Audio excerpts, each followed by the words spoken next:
This is one of those risks most people underestimate until it happens to them. In the next few minutes, you will see exactly how it works, what the public breach record actually shows, and the simple steps that keep you safe. Let's start by taking the fear out of this word. Malware is just software built to work against you instead of for you, and getting it on your device almost never means you were foolish. Modern malware is designed to look ordinary, to arrive through the same clicks and downloads you make every day. So this is not a scolding. It is a calm walkthrough of how these programs actually reach a phone or laptop, and the small, repeatable habits that quietly shut most of them out before they ever get a foothold. Malware is a catch-all name for programs written to do a job you never agreed to. Some of it quietly copies your files and passwords. Some locks your device and demands payment. Some hides in the background and turns your machine into a tool for attacking others.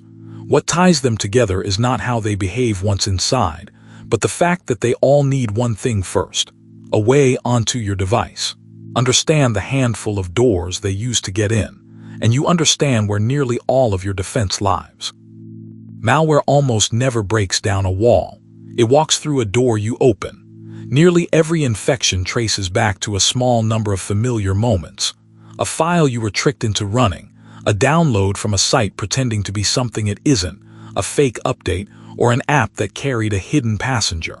None of these require you to be careless, only hurried. The reassuring part is that a short pause at each of these doors is enough to stop the overwhelming majority of what's out there. The most common malware today isn't dramatic.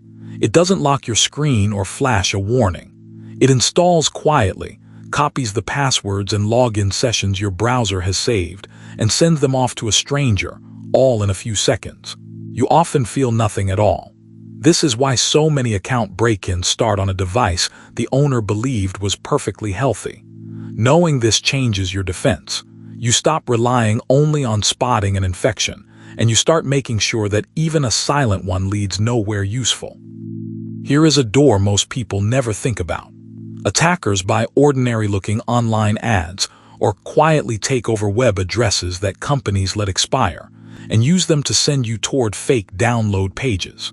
You search for a normal, trusted program, click what looks like the official result, and land on a near-perfect copy that hands you the real app with malware stapled to it. Nothing about your click felt reckless. The defense is simple. Reach important downloads by typing the address yourself, not by trusting the first ad or result you see. Before you download anything that matters, spend 1 second on the address bar.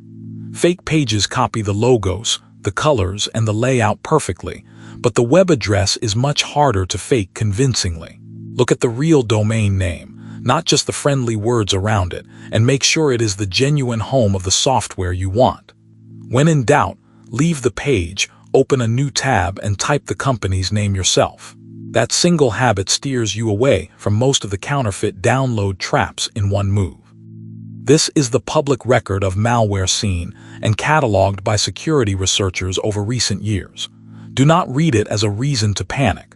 Read it as proof of something freeing. Infections are not rare bolts of bad luck that only strike the reckless. They are a constant background feature of normal digital life, arriving in enormous volume, most of it automated and aimed at no one in particular. Once you accept that the flow never really stops, your goal shifts from never being targeted to simply being a harder, slower target than the next machine. One trick is so reliable that attackers reuse it endlessly. The pop-up that says your browser, your video player, or your system is dangerously out of date, and you must update right now. The urgency is the whole con, because rushing stops you from asking the obvious question. Real updates almost never arrive as a dramatic web pop-up begging you to click. They come quietly, through the app itself or your device's own settings. When a page insists you update this second, the safest move is to close it and check for updates the normal way instead.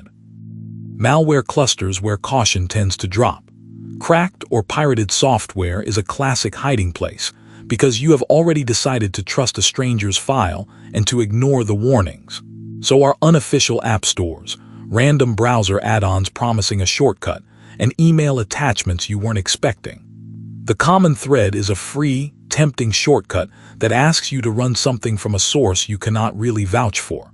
Getting your apps from official stores and the maker's own sites removes a huge slice of the risk with no effort at all.